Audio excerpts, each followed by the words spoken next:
After 4 days of intense hostilities that saw the two sides targeting each other's military installations with drones, missiles and long-range weapons and raised fears of an all-out conflict, the DGMOs of India and Pakistan are going to be connecting again on the hotline at noon today. This after they reached an understanding on halting all military actions on Saturday afternoon. But amid Operation Sindoor, for the first time, DGMO had briefed the media and revealed details of the losses and damages suffered by the Pakistan Army. This included 11 air bases in Pakistan being destroyed. They confirmed that over 100 terrorists were killed and the Pakistan Army lost 35 to 40 personnel. India has categorically said they were prepared to strike Karachi, but tragically 5 members of the Indian forces have lost their lives. The government, though, has said Operation Sindoor was an absolute success. India destroyed 9 high-value terror launch pads across Pakistan and POJK, and India struck targets even in Pakistan's Punjab province, which is considered a strategic stronghold of Pakistan's military.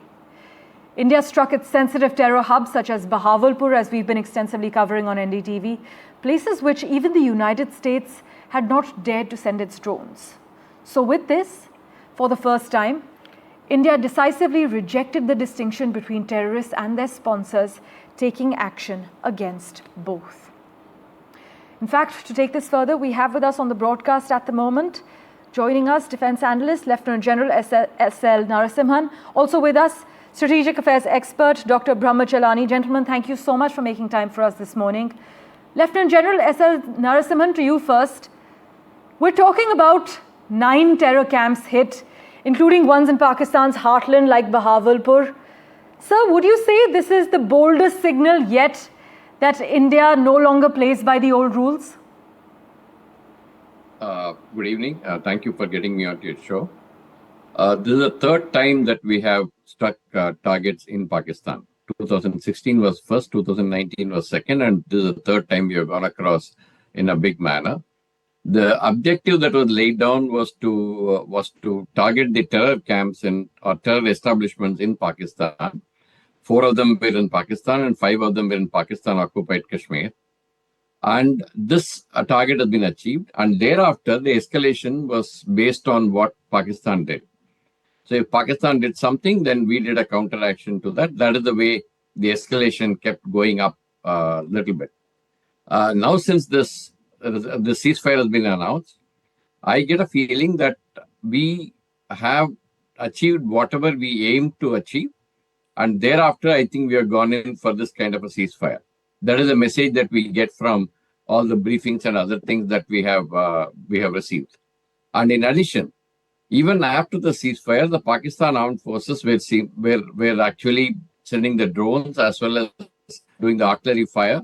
But that also seems to have stopped. I think you just flashed the message saying that the last night was one of the peaceful nights in the last few days. And I think ceasefire is now starting to hold. Now, henceforth, what we need to do is something that we need to think about. And as far as we are concerned, we are not relenting on any of the other measures that we announced on 23rd of April. The IWT being held in abeyance, the diplomatic relations being reduced, all those things are going to be continuing. And we also said that we're not decided on any of the talks as yet. So this is the status we are in.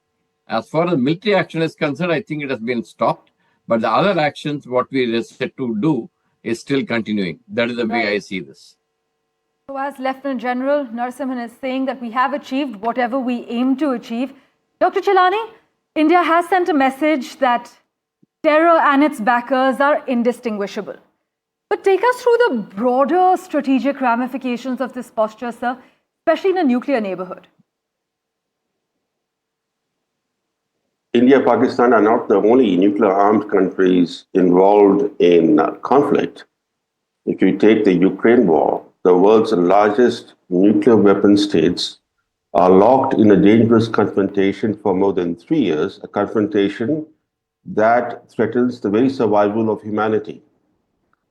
You have on one side the 3 Western nuclear powers, the US, France, and Britain, confronting Russia, the country that has the largest nuclear weapons arsenal in the world, and even more recently, a 5th nuclear-armed country, North Korea, has joined on Russia's side. So in the larger global context, India-Pakistan confrontation looks a much smaller risk to the world. And yet, because of the West-centric approach of the international media, the international media outlets tend to focus on the nuclear dimension on the Indian subcontinent while ignoring the global threat posed by the Ukraine war. But I think taking forward what the general was saying, it was clear from last evening's briefing by the military leaders that India gained the upper hand in a very short military campaign that lasted only 3 days. But the question it raised was that once we gained the upper hand, why did we not press home that advantage? Why did we abruptly, at the political level, accept a ceasefire? Right. Why did we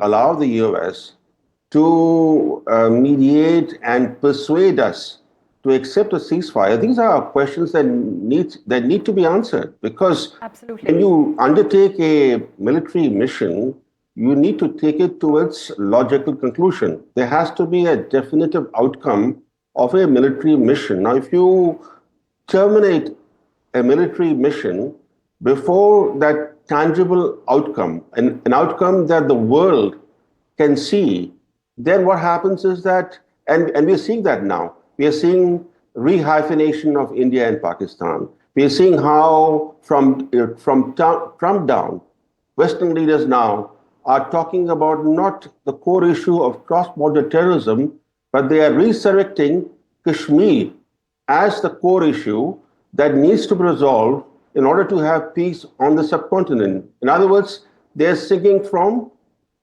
Pakistan's playbook. And this is the unfortunate aspect, because if you do not take your military campaign to a definitive outcome, the pairing of the rival parties begins. This is not the first time in modern history that this has happened. Every time when there is a lack of a definitive outcome, the pairing of rival parties has become inevitable. Right. Lieutenant General Narasimhan, on that note, given the deep strikes into Pakistani Punjab and the damage inflicted on Pakistan's air assets, have we now crossed a psychological threshold in military signaling? I think, just one point about what Dr. Brahmacharani mentioned. You see, this hyphenating of India and Pakistan started even before the ceasefire. In fact, when Mr. Trump started saying that both are my friends, I am willing to mediate, etc., obviously was hyphenating even at that point. So I think that is something which has happened even earlier than when the ceasefire went. The other point is when you want to take something, when you mean something as a logical conclusion, that we need to decide on what is that logical conclusion. Are we going for a full-scale conflict? Are we going for something else? That is something that we need to be discussing, and I am sure that was discussed and then debated in the government and the armed forces circles. Now, coming to your question, for the last about 15 to 20 years, Pakistan has been dangling this nuclear thing in front of us and saying that they got the nuclear weapon and so you cannot do anything to us. I think both 16, 19 and 25 has proved that there is a lot can be done under the nuclear threshold. And that is one message that has gone to Pakistan. Okay. The second message that has gone to Pakistan is we will come across and sort out targets if you try and inflict casualties on us, inflict damage on us. These two are very clear messages that have gone to Pakistan. Pakistan may keep denying that they didn't seek the ceasefire, etc. But the very fact that they've been hit hard has sent a message to them, and they knew that they cannot sustain it. That is the reason that they did not actually move the forces anywhere. The ground forces or other forces did not move, actually speaking. They only did things with drones and other things which are peripheral. So that is the message that has gone. I think Pakistan has got a very clear message on this. Right. And let's see as to how we go forward on this. Well, Dr. Chilani, meanwhile, as we wrap, many assert that India has redrawn the red lines, not just for Pakistan, but also for global players who were used to calling for restraint. Citing that earlier India would be told to show restraint, now many argue that the world seems to be silent, even supportive. Would you argue that India's diplomatic narrative on terror has finally succeeded? Unfortunately, no. The opposite has happened.